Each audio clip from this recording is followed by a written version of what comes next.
Hello students, welcome to the channel. तो बेटा, जैसा कि आप सभी को पता है कि हमने आपके लिए एक सीरीज स्टार्ट की हुई है जिसमें हम कवर करवा रहे हैं आपको आपके बीकॉम के सारे सब्जेक्ट्स। और इसमें हम लेकर आ गए हैं आपके लिए बिजनेस मैथमेटिक्स का अपना चैप्टर फाइनेंशियल मैथमेटिक्स। बहुत ही इंपॉर्टेंट चैप्टर है, बहुत ही इंटरेस्टिंग चैप्टर होने वाला है। आइए इसको शुरू करते हैं। तो देखिए, इसको समझने के लिए पहले हमें कुछ टॉपिक्स को समझना होगा ताकि इस चैप्टर को आप अच्छे से देख पाएं। जो भी कंसेप्ट आने वाले हैं वो आपको अच्छी तरह समझ में आ जाए। तो सबसे पहले आपको एक पॉइंट है भाई जो समझना है, जिसका नाम है इंटरेस्ट। क्या समझना है भाई? इंटरेस्ट। देखिए, किसी भी चीज को जब आप कंज्यूम करते हैं, किसी भी चीज को जब आप यूज करते हैं, तो उसको यूज करने के लिए आपको एक कंसिडरेशन पे करना होता है। जैसे आप कहीं पर गए और आपने एक रूम ले लिया रेंट पर, तो आपको उस रूम में स्टे करने के लिए उसका कुछ अमाउंट पे करना होगा जिसको आप रेंट कह देंगे। या फिर आपने क्या किया कि भाई आप ए लोकेशन से बी लोकेशन तक गए और आपने क्या करा कि भाई एक रिक्शा कर लिया या आपने एक टैक्सी कर ली, तो उस टैक्सी का आपको फेयर पे करना पड़ेगा। तो हर चीज को यूज करने का एक अमाउंट पे करना पड़ता है। सिर्फ शेप सर क्लासेस पे जब आप ऑनलाइन पढ़ रहे हैं तो उसका कोई अमाउंट पे नहीं करना पड़ रहा आपको, लेकिन उसके अलावा सभी चीजों के लिए आपको कुछ ना कुछ पे करना पड़ता है, जिसको उसकी एक कंसिडरेशन कहा जाता है ना। इसी तरह से जब आप पैसे को यूज करते हैं, तो सपोज कीजिए आपने किसी से 1,000 रुपए ले लिए और आपने वो अमाउंट अपने पास रखा सपोज 1 साल के लिए। तो जब आप ये पैसा वापस करेंगे ना, तो भाई ये तो 1,000 रुपए जिस पर्सन के वो तो आपको वापस करने ही करने, और साथ में आपको कुछ एडिशनल अमाउंट भी उसको पे करना पड़ेगा।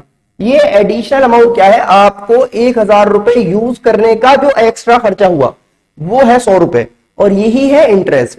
यानी कि पैसे को यूज करने के लिए जो पैसा पे करना पड़ेगा वो इंटरेस्ट कहलाएगा। आई होप आपको बात समझ में आ रही होगी। इसके अलावा एक और चीज है भाई जो आपको समझनी है, उसको हम कहते हैं प्रिंसिपल।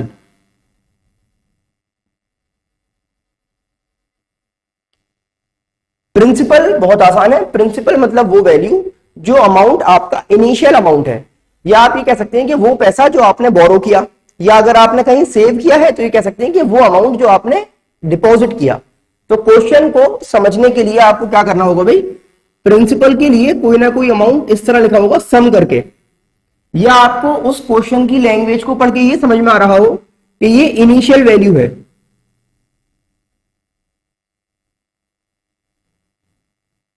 तो इनिशियल जो पैसा होगा, ये स्टार्टिंग वाला जो पैसा होगा, उसको आप प्रिंसिपल कहेंगे।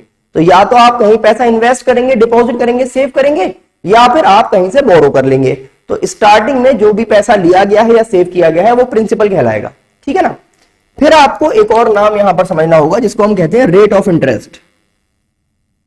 Rate of interest.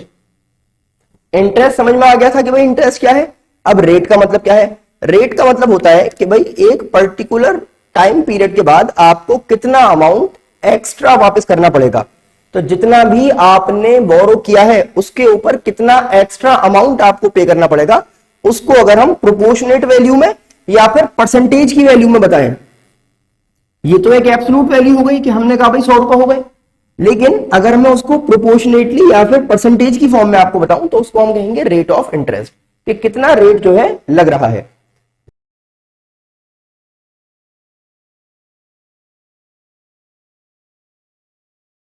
कितना एक्स्ट्रा अमाउंट आपको पे करना पड़ेगा, उसको अगर हम प्रोपोर्शनेट वैल्यू में या फिर परसेंटेज की वैल्यू में बताएं। ये तो एक एब्सोल्यूट वैल्यू हो गई कि हमने कहा भाई 100 रुपए हो गए, लेकिन अगर मैं उसको प्रोपोर्शनेटली या फिर परसेंटेज की फॉर्म में आपको बताऊं तो उसको हम कहेंगे रेट ऑफ इंटरेस्ट, कि कितना रेट जो है लग रहा है। फिर एक यहां पर टर्म हमारे पास आएगा जिसको हम कहेंगे टाइम पीरियड।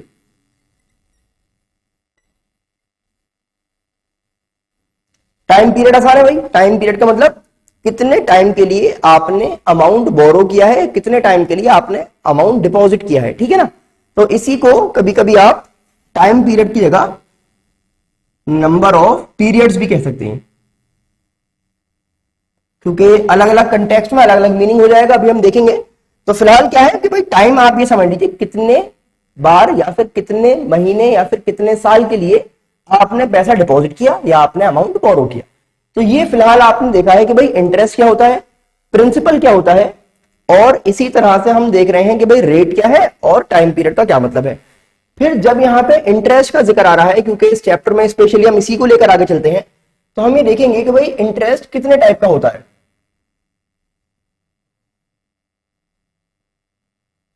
तो ये बता रहे हैं कि साहब दो तरह का इंटरेस्ट है, एक है सिंपल इंटरेस्ट और एक है कंपाउंड इंटरेस्ट। तो ये दो तरह का इंटरेस्ट है।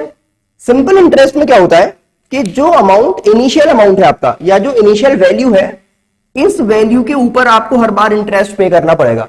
और क्योंकि हम लोग कॉमर्स के स्टूडेंट हैं, तो हमने 11वीं क्लास में डेप्रिसिएशन पढ़ा है, याद है आपको? तो जो आपका स्ट्रेट लाइन मेथड था, उससे आप समझ जाएंगे बहुत आसानी से कि सिंपल इंटरेस्ट में क्या होता है। जैसे उसमें इनिशियल एक वैल्यू होती थी किसी भी एसेट की, और उसी वैल्यू पे आप हर साल डेप्रिसिएशन लगाते थे, है ना? तो सेम इसी में यहां पर क्या होगा सिंपल इंटरेस्ट में, कि जो आपका ये इनिशियल सम है, जो आपने स्टार्टिंग में बोरो या डिपॉजिट किया है, हर बार उसी के ऊपर इंटरेस्ट आपको पे करना पड़ेगा, जिसको हम कहते हैं सिंपल इंटरेस्ट। सही है ना? और अगर हम कंपाउंड इंटरेस्ट की बात करें, तो ये रिटन डाउन मेथड की तरह होता है। जो आपने 11वीं क्लास में पढ़ा हुआ है डेप्रिसिएशन, है ना, WDV वाला, इसमें क्या होता था कि हर बार जो रिमेनिंग वैल्यू होती थी, यानी कि एक नई वैल्यू हमारे पास आती थी, उस पर लगाते थे, याद है आपको? तो सेम इसी तरह से जो कंपाउंड इंटरेस्ट है, उसमें क्या होगा कि पहले हमारे पास कुछ प्रिंसिपल है जो हमने बोरो किया, फिर आपने क्या करा, कुछ इस पर इंटरेस्ट लगाया, और इसको भाई डेप्रिसिएशन में तो वैल्यू कम होती थी तो हम माइनस करते थे, यहां पर इंटरेस्ट रख के वैल्यू बढ़ जाती है, तो अब आप क्या करेंगे, इसको प्लस कर देंगे। इनिशियल वैल्यू में उस इंटरेस्ट को प्लस कर दिया, और अब जो आंसर आएगा इस बार उस पर एक न्यू इंटरेस्ट कैलकुलेट होगा, ये कंपाउंड इंटरेस्ट है। और अगली बार क्या होगा, ये भी इसमें इंक्लूड हो जाएगा, तो फिर उसके अगले साल क्या होगा, एक और नया इंटरेस्ट मिल जाएगा आपको, और फिर ये इसमें ऐड हो जाएगा, इस तरह चलता रहता है। तो अगर इंटरेस्ट के ऊपर इंटरेस्ट लग रहा है, इसका ये आसान मतलब है कि इंटरेस्ट के ऊपर भी इंटरेस्ट लगेगा, तो हम कह रहे हैं कि भाई कंपाउंड इंटरेस्ट की बात चल रही है। जबकि अगर जो ओरिजिनल वैल्यू है सिर्फ उसी के ऊपर इंटरेस्ट लग रहा है, तो हम कहते हैं कि साहब सिंपल इंटरेस्ट की बात चल रही है इसमें। सही है ना? इसी तरह से ये जो हमने यहां पर नाम सुना था रेट ऑफ इंटरेस्ट, इसको और समझेंगे। देखो रेट ऑफ इंटरेस्ट हमसे क्या कह रहा है कि इसमें भी कुछ काइंड्स हैं। किसके काइंड्स देख रहे हैं, किसके टाइप्स देख रहे हैं आप? रेट ऑफ इंटरेस्ट के। तो कह रहे हैं एक होता है फ्लैट रेट। फ्लैट रेट का मतलब है कि आपका जो टाइम पीरियड है वो मैटर नहीं करता, चाहे आप जल्दी पैसा वापस कर दीजिए, चाहे आप देर में पैसा वापस कीजिए, चाहे आप इंस्टॉलमेंट में पैसा वापस कर दीजिए, चाहे आप एक साल में पैसा वापस कर दीजिए, तो आपको एक फिक्स्ड, फ्लैट का मतलब क्या है कि एक फिक्स्ड जो है वो परसेंटेज बता दी जाएगी, और इतना आपको इंटरेस्ट पे करना पड़ेगा। भाई वैसे तो ये होना चाहिए कि अगर मैंने 6 महीने में पैसा वापस कर दिया तो सिर्फ 6 महीने का इंटरेस्ट लगे, लेकिन यहां पे ऐसा नहीं है। चाहे 6 महीने पैसा रखो या 1 साल पैसा रखो, आपको इंटरेस्ट पूरा पे करना पड़ेगा। ये होता है flat rate of interest.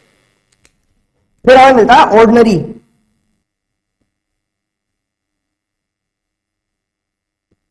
Ordinary rate का क्या मतलब है कि इसको ध्यान रखिएगा, क्वेश्चन में अगर स्पेशली ऑर्डिनरी वर्ड लिख के हुआ है तो आप ये समझ जाएंगे कि ऑर्डिनरी का मतलब जो हमें इंटरेस्ट कैलकुलेट करना है ना, वो कैलकुलेट करना है फॉर 360 डेज ओनली।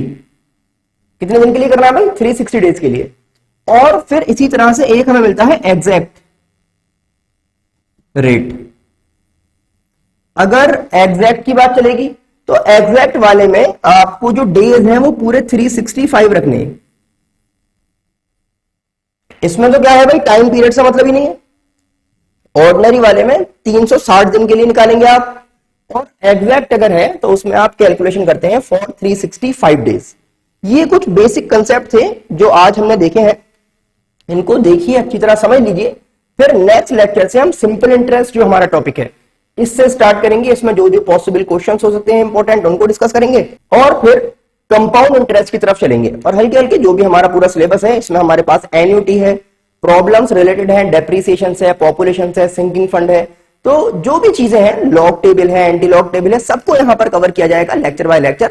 बस आपको करना है क्या है बेटा, इसको देखिए, समझिए, अपने फ्रेंड्स को जरूर शेयर कर दें, चैनल को सब्सक्राइब करना बिल्कुल भी ना भूलें। उसी से हमें मोटिवेशन मिलता है कि आप लोगों के लिए ये क्वालिटी वीडियोस फ्री में आपको प्रोवाइड कर सके। मिलते हैं आपसे नेक्स्ट लेक्चर में। Thanks for watching.